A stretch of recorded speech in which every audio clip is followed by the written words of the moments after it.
इस कहानी में है तूफान, सैलाब और शार्क्स जो सीधा शहर के अंदर पानी में तैरते हुए लोगों का शिकार करते हैं। शुरू में हम मिलते हैं एक लड़की से जिसका नाम है डाकोटा। वो अपने घर में है, किसी से फोन पर बात कर रही है और तभी उसे खबर मिलती है उसी बड़े तूफान की जो अभी आने वाला है।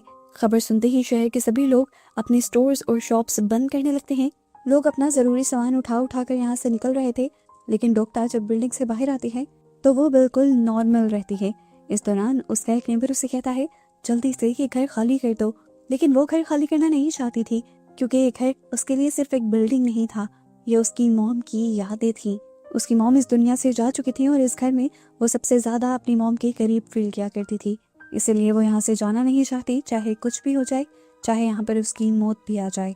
अब सीन बदलता है और हम मिलते हैं डी से। वो एक लड़की है जो अपने दोनों भाइयों के साथ एक लेक साइड पर टाइम बिता रही है। बड़े भाई का नाम है रॉन और छोटे भाई का नाम था विल। ये तीनों एंजॉय कर रहे थे, तभी उनके स्टेप फादर विलियम वहाँ पहुंचे। उसके बिहेवियर से हमें यहाँ अंदाजा हुआ कि वो कोई अच्छा इंसान नहीं था। उसने इन तीनों बच्चों को अडॉप्ट तो किया हुआ था, लेकिन प्यार वाला यहाँ कोई सीन नहीं था। हर वक्त गुस्से में रहता, बात बात पर डांटता, कभी इनसे ठीक से पेश नहीं आया करता था। और ऐसा क्यों था ये आगे स्टोरी में पता चलेगा। इस सब के बाद हमें मूवी की तीसरी कैरेक्टर लिसा से मिलवाया जाता है। वो एक प्रेग्नेंट लड़की थी जो इस टाइम अपनी गाड़ी चलाते हुए अपने घर की तरफ जा रही थी। इस टाइम वो अपनी मॉम से बात कर रही थी और उसकी मॉम उसके लिए काफी ज्यादा परेशान थी, क्योंकि एक तो वो प्रेग्नेंट भी थी और ऐसे टाइम में थी कि कभी भी बेबी इस दुनिया में आ सकता था। ऊपर से उसका हस्बैंड भी छोड़कर जा चुका था और उसे इस तूफान के आने की खबर भी मिल गई थी। तूफान की वजह से आगे वाला ब्रिज बंद होने लगता है और वो बहुत ज्यादा पैनिक कर जाती है कि अब वो घर कैसे जाएगी। रास्ते में ही वो देखती है कि लोग अपना सामान उठा उठा कर भाग रहे थे। ये देखकर वो और भी ज्यादा नर्वस हो जाती है, लेकिन फिर वो अपने आप को काम डाउन करने के लिए सोचती है छोटा मोटा तूफान होगा, आएगा और गुजर जाएगा। लेकिन यही सोचना उसकी सबसे बड़ी गलती थी। अब हम मिलते हैं एडवर्ड से। वो एक मेरीन बायोलॉजिस्ट था जो समुद्र की मूवमेंट्स को ट्रैक करता था। उसने पहले ही फील कर लिया था कि कुछ बड़ा होने वाला है और जब ऑफिस रिपोर्ट आई तो ये कंफर्म हो गया, एक बहुत बड़ा तूफान आ रहा है। इतना बड़ा समुद्री तूफान के शहरों में भी सैलाब आ सकता है। ये सुनकर वो बहुत ज्यादा पैनिक हो गया और उसने सबसे पहले डकोटा को कॉल की और कहा कि तुम वहां से निकल जाओ। डकोटा उसकी बहन की बेटी थी और उसकी बहन मर चुकी थी। वो कहता है कि तूफान बहुत बुरा है और तूफान अगर थोड़ा सा भी आगे बढ़ गया तो पूरा शहर डूब जाएगा, लेकिन डोक्टा नहीं मानती अभी भी।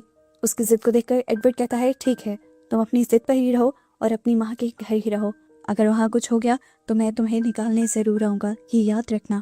अब तूफान आना शुरू होता है और ये कोई छोटी बारिश नहीं थी, तेज हवाएं, पानी का तूफान और फिर जो सबसे बुरा हुआ, बंद भी टूट गया। जैसे ही ये बंद टूटा समुद्र का सारा पानी शहर की तरफ आने लगा। पूरी सड़कें पानी से भर गईं, गाड़ियां बह गई, घर के अंदर तक पानी घुस गया और सब कुछ एक ही पल में बह गया। लिसा इस वक्त रोड पर थी। एक ट्रक वाले ने उसे रोका क्योंकि रास्ते में एक बड़ा पेड़ गिर गया था, आगे जाना पॉसिबल नहीं था। ट्रक वाला उसे बोल रहा था कि वापस चलो, लेकिन तब तक पानी तेजी से उनकी तरफ आने लगा। लिसा ने फैसला किया कि वो पेड़ के ऊपर से ही निकल जाएगी। उसने स्पीड में गाड़ी आगे बढ़ाई और गाड़ी सीधा पेड़ में जाकर फंस गई। ट्रक ड्राइवर जो यहाँ पर पानी से निकलना चाहता था वो भी निकल नहीं पाया और दोनों ही पानी के बहाव में आ गए। लिसा की गाड़ी पानी में तैरने लगी और जाकर एक पेड़ से टकरा गई। लिसा वहां फंस गई। अब वो ना बाहर निकल सकती थी और ना ही अंदर रह सकती थी ज्यादा देर। लेकिन असली प्रॉब्लम तो अब शुरू हुई थी। वो ट्रक जिसका यहाँ पर एक्सीडेंट हुआ था, असल में उसके अंदर मीट था।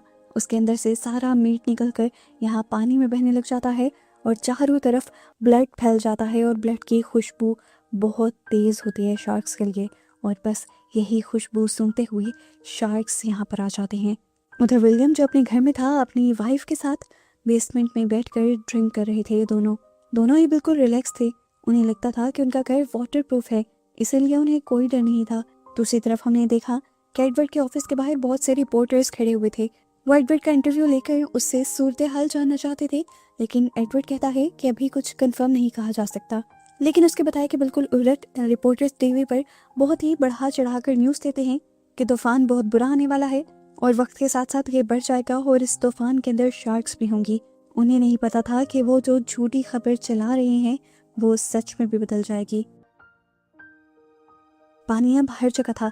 डकोटा की घर की खिड़कियां भी टूट गई थी और पानी अंदर आने लगा था। विलियम के घर के अंदर भी कुछ ही देर में पानी आ गया। ये सब देखते हुए रॉन समझ गया कि सिचुएशन सीरियस है, इसीलिए उसने विलियम को बताया कि गाड़ी में लाइफ जैकेट्स रखी हैं, अगर ज़रूरत पड़े तो वो काम आ जाएंगी। अब दो आदमी नाव लिए निकले थे किसी को बचाने के लिए। उन्हें लिसा की चीख सुनाई दी तो एक आदमी भाग के लिसा के पास गया और बोला, मैं तुम्हें निकालूंगा, फिक्र मत करो। लिसा ने उन्हें बताया कि मैं प्रेग्नेंट हूँ, तो उस लड़के ने कहा, फिक्र मत करें आप। उस आदमी ने अपने दोस्त को कहा, जाओ जाकर कटर मशीन लेकर आओ। जैसे ही उसका दोस्त वहां से गया तो अचानक पानी में अजीब हलचल महसूस हुई और अचानक ही उसे किसी ने पानी के अंदर खींच लिया। उस आदमी को समझ नहीं आई कि उसके साथ हुआ क्या। कुछ देर बाद जब ऊपर की तरफ आया तो हमें दिखाया गया कि उसका हाथ कटा हुआ था। वो भागा फौरन अपने दोस्त की तरफ, लेकिन उसी दौरान पीछे से शार्क ने उसे दोबारा से दबोचा और खींचते हुए ले गई। डकोटा ये सब कुछ अपनी खिड़की से देख रही थी। उसने सबको चिल्लाते हुए बताया, वहाँ एक शार्क है। लिसा भी ये सुनकर खौफ में आ गई और फिर ट्रक ड्राइवर को होश आया। उसने गेट तोड़ा और बाहर निकला, लेकिन सीधा शार्क के मुंह के अंदर। एक और आदमी खत्म। सब कुछ इतना तेजी से हो रहा था कि समझना मुश्किल था। यहाँ अब एडवर्ड को रिपोर्ट मिली कि बंद टूट गया है और शहर में पानी चारों तरफ फैल गया है। मतलब कि डकोटा भी अब खतरे में थी। उसके पास उसे बचाने के लिए कोई और रास्ता नहीं था, इसीलिए उसने रिपोर्टर्स के साथ डील की। रिपोर्टर्स काफी पहले से ही उससे रिपोर्ट लेना चाहते थे। उसने कहा कि तुम मुझे डकोटा के घर के पास छोड़ो और मैं तुम्हें वहाँ पर रिपोर्ट दे दूंगा। बस इसी डील के लिए ये लोग निकल पड़े।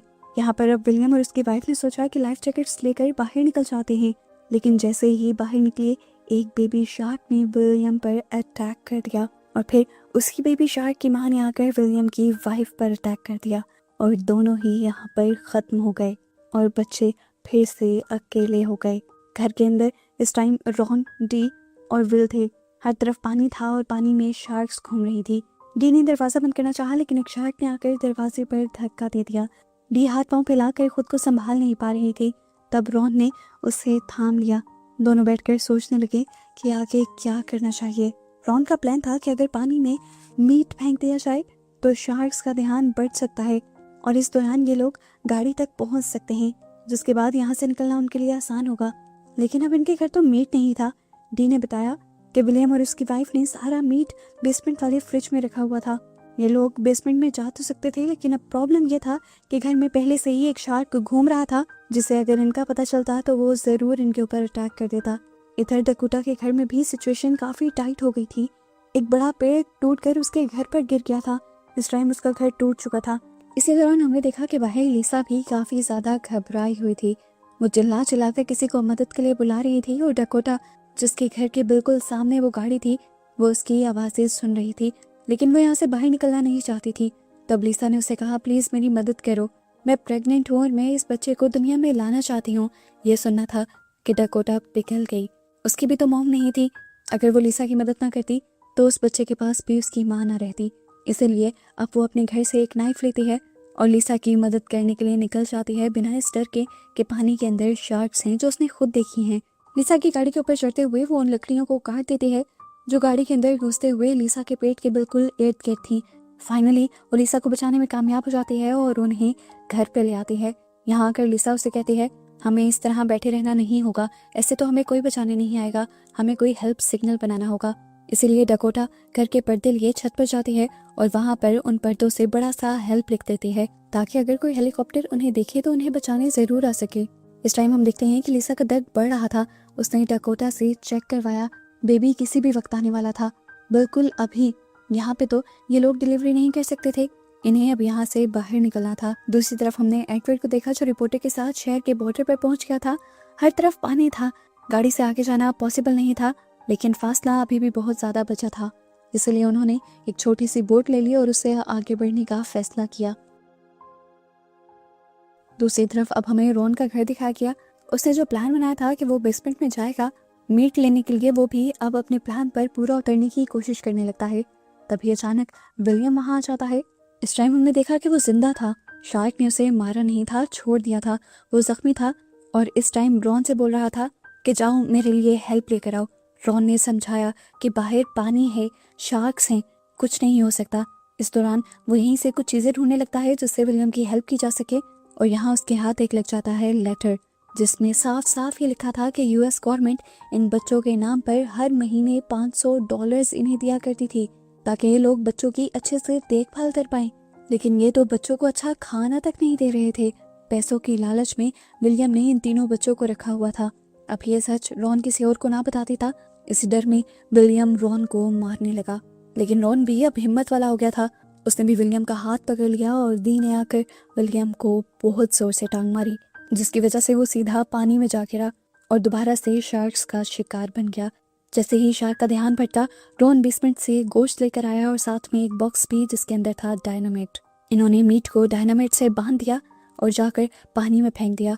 शार्क मीट की खुशबू से अट्रैक्ट होती हुई वहां आई और उसने वो मीट खा लिया और तभी डायनामाइट एक्टिवेट हो गया और वहां एक जोरदार धमाका हुआ, जिसकी वजह से वो शार्क वहीं खत्म हो गई। अब फाइनली शार्क के मरने के बाद ये लोग आज़ादी से अपने घर से बाहर भी निकल सकते थे और गाड़ी में बैठकर यहाँ से जा भी सकते थे। इधर दूसरी तरफ लिसा ने डकोटा को बताया कि बाहर एक नाव है, वही नाव जो पहले वाला आदमी लेकर आया था उसे बचाने के लिए। अगर ये लोग उस नाव तक, उस किश्ती तक पहुंच पाए तो यहाँ से निकलना उनके लिए आसान हो सकता है। लेकिन लिसा के अंदर तो यहाँ से बाहर तक जाने की भी हिम्मत नहीं थी क्योंकि उसको दर्द बहुत ज्यादा हो रहा था। लिसा ने फैसला किया कि वो खुद जाएगी और नाव को घर के गेट तक लेकर आएगी। उसने अब एक टॉर्च ली और फ्रिज में पड़ा हुआ सारा मीट एक शॉपर में भर लिया। वो जानती थी कि बाहर शार्क्स हैं और इस मीट के जरिए वो शार्क का ध्यान भटका पाएगी। उसका प्लान काम भी कर रहा था। वो जैसे ही बाहर आती और कोई शार्क उसके सामने आती तो वो उसके सामने दूसरी तरफ मीट का टुकड़ा फेंक देती, जिससे वो शार्क अट्रैक्ट होकर दूसरी तरफ चली जाती। ऐसे करते करते वो अब उस नाव के पास तो पहुंच गई थी, लेकिन एक और मसला आ गया था। मीट खत्म हो गया था और उसके सामने वही शार्क आ गई थी, बहुत बड़ी सी। डकोटा रुकती नहीं, घबराती नहीं, बिल्कुल रिलैक्स रहती है और उसे ऐसे ही रिलैक्स देखकर वो शार्क यहाँ से चली जाती है। इस बोट पर उसने देखा कि एक फिशिंग रॉड भी था जो भी उसने ले लिया। वो जल्दी घर वापस आना चाहती थी क्योंकि वो जानती थी कि कमरे में बहुत तेजी से पानी भर रहा होगा और ऐसा था भी। लिसा भी अब बेड के सहारे पानी में ही तैर रही थी। पूरा घर टूटकर पानी में बहने लगा था। एक लकड़ी के सहारे लिसा पानी से बाहर निकलकर ऊपर की तरफ आई। दर्द अचानक से इतना ज्यादा बढ़ गया कि उसने वहीं पानी के अंदर ही अपने बच्चे को जन्म दिया। चारों तरफ ब्लड ही ब्लड हो गया और उसकी खुशबू से शार्क्स इसी तरफ अट्रैक्ट होने लगी और मुसीबत एक और मर्तबा बढ़ गई। लिसा ने अब अपने इस नए और छोटे से बच्चे को एक लकड़ी पर रखा और एक फिर खुद नुकीली लकड़ी हाथ में लिए शार्क का इंतजार करने लगी। शार्क जैसे ही उसके पास आई, लिसा ने उसकी आंख को स्टैब करते हुए उसे जख्मी कर दिया, जिसकी वजह से वो डर कर वहीं से भाग गई। लेकिन डकोटा ने दूर से देखा कि दूसरी तरफ से एक और शार्क लिसा की तरफ बढ़ रही थी। उसने अब फिशिंग रॉड से निशाना लगाया और शूट करके उस शार्क को खत्म कर दिया और फिर वो जल्दी से उसी छोटी सी बोट को लेकर लिसा के पास पहुंच गई। लिसा अब इस शिप के अंदर बैठने ही वाली थी, लेकिन तभी एक बड़ी सी शार्क आई और उसने इस बोट को ही पलटा दिया और सब कुछ खतरे में चला गया। लेकिन इससे पहले कि ये लोग मौत के घाट चढ़ जाते, ठीक उसी वक्त एडवर्ड अपनी टीम के साथ यहाँ पहुंच गया। उसके हाथ में इस टाइम एक डिवाइस थी जिसे चलाते हुए वो शार्क्स को यहाँ से भगा देता है, जिसके बाद वो इसी डिवाइस को पानी में रख देता है और आसपास की सारी शार्क्स दूर जाती रहती हैं। यहाँ एक शार्क जो कंफ्यूज हुए लिसा और डकोटा की तरफ बढ़ ही रही थी, तभी दूसरी शार्क ने आकर उसे रोक लिया और उसे वो दूसरी डायरेक्शन में ले गई। यहाँ एडवर्ड ने जल्दी से लिसा और डकोटा दोनों को ही छोटी सी शिप में बिठाया और उन्हें लिए साथ आगे बढ़ गया। फाइनली दोनों सही सलामत बच गई थी और साथ ही साथ लिसा का बच्चा भी, वो भी बिल्कुल ठीक था।